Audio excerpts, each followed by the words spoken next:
MLC Sivarama Reddy గారికి, అదేవిధంగా ప్రజా సంఘాల నుంచి వచ్చినటువంటి మిత్రులకి, సోదరులారా, ముఖ్యంగా ఈరోజు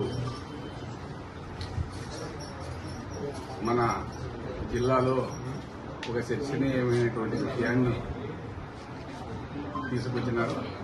ఇది ముఖ్యంగా చర్చించాల్సినటువంటి విషయమే, జిల్లా మొత్తం కూడా ఆలోచించాల్సినటువంటి విషయం.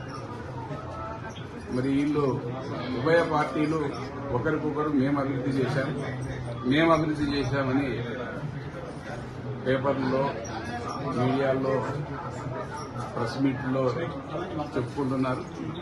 కానీ అభివృద్ధి చేసిన విషయము ఏమిటనేది ఈ జిల్లా ప్రజలకందరికీ ఎవరు చేసినారు, ఎవరు చేయలేదనేది జిల్లా ప్రజలందరికీ తెలిసిన విషయం.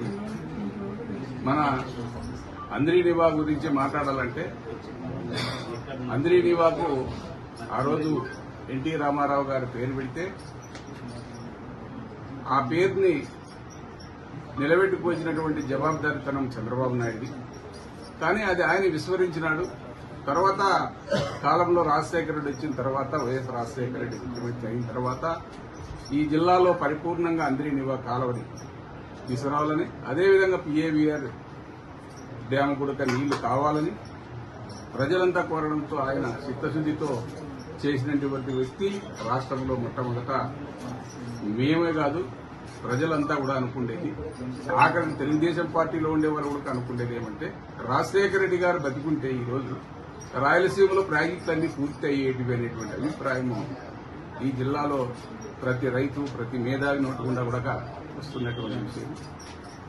ఇలాంటి విషయము మరి ఈరోజు మేమే చేసినాము, వైఎస్ఆర్ పార్టీ వచ్చింది, ఆ పార్టీ ఏమీ చేయలేదు, మేమే అంతా చేస్తాము, ముందు చేసినాము అని ఒకరికొకరు చెప్పుకోవడం ద్వారా ఈ చర్చ జరుగుతూ ఉంది.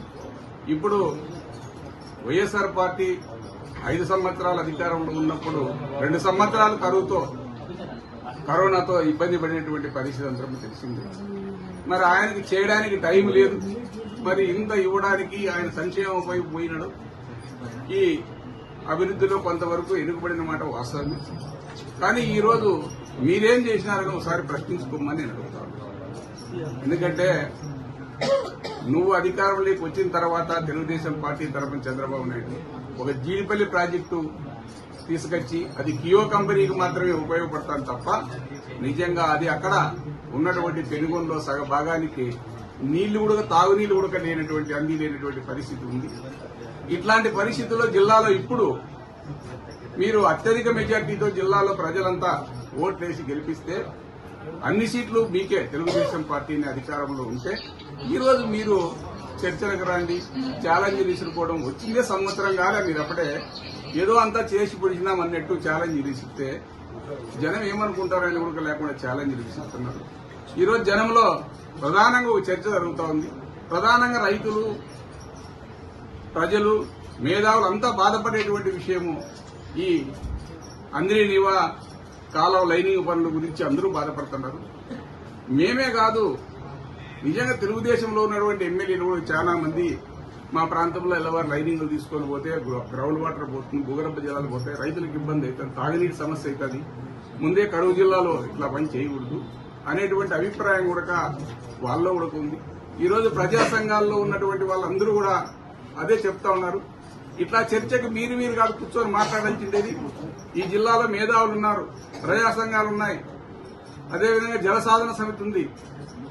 ఈ జిల్లా అభివృద్ధి కోసం పోరాటం చేసినటువంటి అనేక మంది పోరాట యోధులున్నారు. మరి వాళ్ళందరినీ కూర్చోబెట్టండి, అనంతపురం టౌన్లోనే ఎక్కడైనా కూర్చోబెట్టి అందరితోనే చర్చ జరపడే ప్రజల సమక్షంలో అర్థమవుతుంది.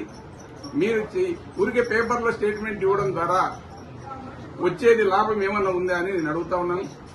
మీరు ఇప్పటికైనా మించింది ఏమీ లేదు, మీకు ఇంకా 4 సంవత్సరాల అధికారం ఉంది. మీరు ఈ రోజు జీడిపల్లి ప్రాజెక్టు వరకు అంద్రీనివాను వెల్డింగ్ చేస్తా ఉన్నారు, సంతోషమే.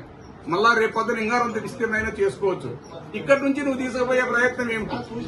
పిల్ల కాలువ, ఈ కాలువ ద్వారా నీళ్లు నువ్వు కుప్పం ప్రాంతానికి తరలించాలని చూస్తున్నావు తప్ప ఈ జిల్లాకు గాని, అదేవిధంగా చిత్తూరు జిల్లాకు గాని ఉపయోగపడే పరిస్థితి లేదు. నువ్వు వచ్చే నీళ్ళెన్ని 3 800 టీఎంసీ 800 క్యూసెక్కీల నీళ్లు తోడతా ఉన్నారు. ఏమి నీళ్ళని 40 టీఎంసీల నీళ్ళని అంద్రీనివాలేకి తోడుకోవడానికి మనకి ఈ రాష్ట్రంలో ఏమి ఇబ్బంది ఉంది? మనం ఏమైనా నికర జలాలు అడుగుతా ఉన్నారా? ఇక్కడ 40 రోజులో 50 రోజులో వరద నీళ్లు వస్తాయి శ్రీశైలం ప్రాజెక్టులకి. ఆ నీళ్లని 40 టీఎంసీలు తోడుకొని రాయలసీమలో ఉన్నటువంటి ప్రాంతాలకు గాని, అనంతపురం జిల్లాలో ఉన్న ప్రాంతం గాని, చిత్తూరు జిల్లాకు గాని ఈ నీళ్లను తీసుకొని పోయి చెరువులకు నింపి చిన్న చిన్న డ్యాములు, చెక్ డ్యాములు నింపగలిగితే ఈ జిల్లా సస్యశ్యామలం అవుతుంది కదా, అందరూ బాగుపడతారు కదా. మీ పార్టీ ఇంకా కొన్నాళ్ళు అధికారంలో ఉంటుంది కదా. మంచి చేసినారంటారు కదా. ఈ రోజు వైఎస్ రాజశేఖర రెడ్డి ఎందుకు ఊడుతా ఉన్నారంతా?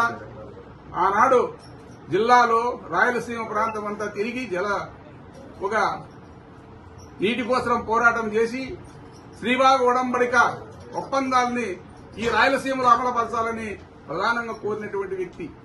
హైదరాబాద్ లో ఆయన ఇండ్లు కూడా పేరు కూడా శ్రీబాగ్ ఒడంబడిక అని పేరు పెట్టుకున్నాడు. అంత లక్షణం ఉన్న వ్యక్తి. మరి మీరు చేయండి. మీరు రాజశేఖర రెడ్డి స్థానంలో నిలబడతారు, ఎన్టీ రామారావు స్థానంలో నిలబడతారు. పనులు చేయకోకుండా రెచ్చగొట్టి ప్రజల్ని చర్చల్లోకి రమ్మని ప్రతిపక్ష పార్టీల్ని అందరినీ పిలవడం ద్వారా ఏమొస్తుంది? మీకు అవకాశం ఉంది.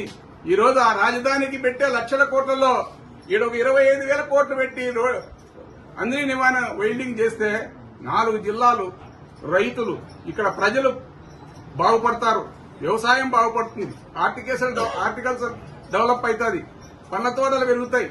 ఈ రోజు రైతులు అనేక ఇబ్బందులు పడతా ఉన్నారు. ఆ ఇబ్బందులు తీర్చే పరిస్థితుల్లో లేని పరిస్థితి ఈ రోజు. వాటి వైపు మీరు దృష్టి సారించండి. మీ అంట జనం ఉంటారు. ఇంకాను ఈ రోజు మీ పైన